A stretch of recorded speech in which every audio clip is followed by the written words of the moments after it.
Welcome to Madhu's embroidery and crafts. இந்த வீடியோவில் flower embroidery designer blouse பற்றி பார்க்க போகிறோம். ஃபஸ்ட்டு saree பார்த்துருவோம். saree வந்து இந்த மாதிரியான நல்ல ஒரு க்ரீம் ஐவரி, நல்ல ஒரு க்ரீம் கலரில் ஒரு க்ரீன் பார்டரில், நல்லா பிக் பார்டரில் காப்பர் ஜரி வச்சு இருந்துச்சு. ஸோ இந்த மாதிரியான சாரீக்கு வந்து ப்ளவுஸ் எப்படி கொடுத்துருக்காங்க அப்படின்னா, நல்லா இந்த மாதிரியே பார்டர் கலர்லேயே இந்த மாதிரி செல்ஃப் டிசைன் வச்சு, அதுவும் பிக் பார்டர் வச்சு அந்த காப்பர் ஜரி வச்சு இருந்துச்சு. சாரீல அந்த டிசைன்ஸ் எல்லாமே கொஞ்சம் ஃப்ளார் அண்ட் அந்த கொடி டிசைன்ஸ் எல்லாமே இருக்கிறனால அந்த கான்செப்டை வச்சே தான் இப்போ டிசைன் பண்ண போகிறேன். ஸோ நான் வந்து நெக் டிசைனுக்கு வந்து இந்த மாதிரி ஃப்ளார், லீவ், ஸ்டெம்ஸ் இந்த மாதிரி எல்லாமே ட்ரா பண்ணி எடுத்து வச்சுருக்கேன்.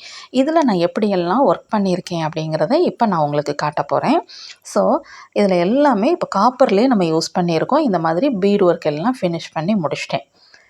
நெக்லைனுக்கு அண்டு ஃப்ளார், ஸ்டெம், லீஃப் எல்லாமே அவுட்லைன் கொடுத்து ஃபினிஷ் பண்ணி முடிச்சிட்டேன். பேர்ல் பீட்ஸும் அங்கங்கே கொடுத்து முடிச்சிருக்கேன்.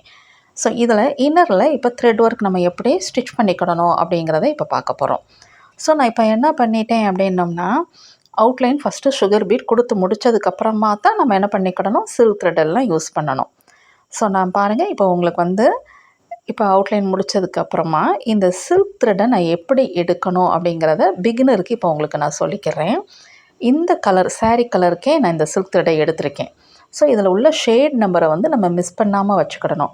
ஸோ இதை என்ன பண்ணிக்கணும் அப்படின்னம்னா, அந்த பேப்பரை ரிமூவ் பண்ணிவிட்டு கீழே போட்டுறக்கூடாது. அதை நல்லா சுருட்டி அந்த த்ரெட்டோடைய அந்த இன்னரில் அந்த ஹோல் இருக்குது பாருங்களேன், அதில் இந்த மாதிரி சுருட்டி இப்படி வச்சுட்டோம் அப்படின்னம்னா பத்திரமா இருக்கும். இந்த த்ரெட்டு காலி ஆயிடுச்சு அப்படின்னோம்னா, இந்த ஷேட் நம்பர்ஸை நம்ம அகெயின் என்ன செஞ்சுக்கலாம், பார்த்து இந்த சேம் கலர்லேயே சில்க் த்ரெட் வாங்கிக்கிடலாம். ஸோ நான் இப்போ வந்து ஹேண்ட் நீடில் எடுத்துகிட்டு இந்த மாதிரி சில்க் த்ரெட்டை வந்து 5 டைம்ஸ் மட்டும் எடுத்துகிட்டு அதை டபுளாக நாட் போட்டு எடுத்து வச்சுக்கிட்டேன்.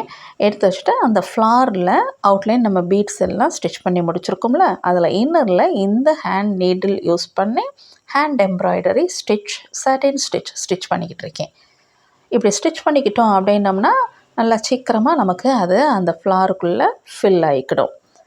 ஆரிலையும் ஸ்டிச் பண்ணிக்கலாம். பட் இது வந்து நான் இப்போ கொடுக்குறது வந்து ஹேண்ட் எம்ப்ராய்டரியில் ஸ்டிச் பண்ணணும். ஏன்னா சின்ன லீஃபாக இருக்குது, அந்த பெட்டல்ஸ் எல்லாமே ஸ்மால் சைஸாக இருக்கிறனால ஹேண்ட் நீடில் யூஸ் பண்ணி ஃபினிஷ் பண்ணிக்கணும் அப்படின்னு டிசைட் பண்ணியிருக்கிறனால இந்த எம்ப்ராய்டரி டிசைட் பண்ணி எடுத்து ஒர்க் பண்ணிக்கிட்டு இருக்கேன். சில்க் த்ரெட் கவுண்டிங்ஸ் வந்து அதிகமாக எடுத்துட்டோம் அப்படின்னோம்னா இன்னும் நமக்கு வந்து கொஞ்சம் திக்னஸ் காட்டும். பட் நான் வந்து இதில் கம்மியாக கொஞ்சம் மைல்டாக இருக்கட்டும் அப்படிங்கிறனால கொஞ்சம் நான் எடுத்து அதில் ஃபில் பண்ணிக்கிட்டு இருக்கேன். உங்களுக்கு இன்னும் எம்போஸ்டாக நல்லா வேணும் அப்படின்னா கவுண்டிங்ஸை கூட்டிக்கோங்க சில்க் த்ரெட் எடுக்கிறத. இப்போ உங்களுக்கு நான் க்ளோஸ் வியூலையும் கொஞ்சம் காட்டுவேன், இந்த பெட்டலில் நம்ம எப்படியெல்லாம் ஒர்க் பண்ணுறோம் அப்படிங்கிறத. ஸோ இப்போ இந்த பெட்டலில் நம்ம இப்போ ஃபினிஷ் பண்ணி முடிக்கிறோம். முடித்ததுக்கப்புறமா அடுத்த பெட்டலுக்கு எப்படி நம்ம ஸ்டார்ட் பண்ணி ஒர்க் பண்ணணும் அப்படிங்கிறதையும் கொஞ்சம் க்ளோஸ் வியூவில் காட்டுறேன். இது எடுக்கும்போது கொஞ்சம் ஸ்லாண்டிங்காக நம்ம எடுத்துக்கிடணும். ஸ்ட்ரெயிட்டாக சாட்டின் ஸ்டிச் ஃபில் பண்ணக்கூடாது, ஃபினிஷிங் நீட் இருக்காது. ஸோ நம்ம வந்து கொஞ்சம் க்ராஸாக அப்படி ஃபில் பண்ணிக்கிட்டோம் அப்படின்னோம்னா சீக்கிரமாகவும் ஃபில் பண்ணிக்கிடலாம், ஃபினிஷிங்கும் அந்த லுக் வந்து பியூட்டிஃபுல்லாக இருக்கும். ஸோ இப்போ க்ளோஸ் வியூவில் பார்ப்போம். இந்த மாதிரி இப்படி நல்லா க்ராஸாக எடுங்க. இப்போ நான் அந்த ஷார்ப் எட்ஜில் எடுத்திருக்கேன் அண்ட் ஒரு க்ராஸாக இந்த மாதிரி ஸ்டிச் பண்ணிக்கிட்டோம் அப்படின்னம்னா போதும். இதே மெத்தடில் தான் லீஃபுக்கும் நல்ல ஒரு க்ரீன் கலரில் அந்த பார்டரில் அந்த ஒரு டார்க் க்ரீன் இருந்துச்சு பார்த்திங்களா, நல்ல ஒரு பீகாக் க்ரீன் கலரில் இருந்தது. அந்த க்ரீன் கலரில் தான் லீஃபுக்கு சில்க் த்ரெட் யூஸ் பண்ணி ஸ்டிச் பண்ணோம். இந்த சேம் ஸ்டிச் தான். ஸோ நான் இதெல்லாம் ஃபினிஷ் பண்ணி முடிக்க போகிறேன். இப்போ இந்த ஃப்ளாருக்கு எல்லாமே இதே மாதிரி ஃபினிஷ் பண்ணி முடிச்சிடணும். முடித்ததுக்கப்புறமா பாருங்கள் இந்த மாதிரி இருக்கும்.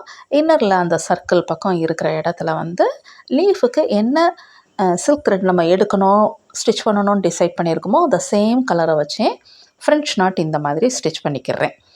ஸோ ஃப்ரெஞ்ச் நாட்டும் அந்த ஸ்பேஸுக்குள்ளே எவ்வளோ ஸ்டிச் பண்ண முடியுமோ அந்த அளவுக்கு ஸ்டிச் பண்ணிக்கணும். இப்போ எனக்கு இதில் வந்து ஒரு ஸ்மால் சைஸாக இருக்கிறனால 3 ஃப்ரெஞ்ச் நாட் மட்டும்தான் இதில் ஃபில் பண்ண முடிஞ்சது. ஸோ அதில் இந்த மாதிரி ஃப்ரெஞ்ச் நாட் ஃபில் பண்ணிக்கிட்டோம்னா போதும், நமக்கு ஒரு பியூட்டிஃபுல்லான ஒரு டிசைனர் ப்ளவுஸ் இப்போ ரெடி ஆயிரும்.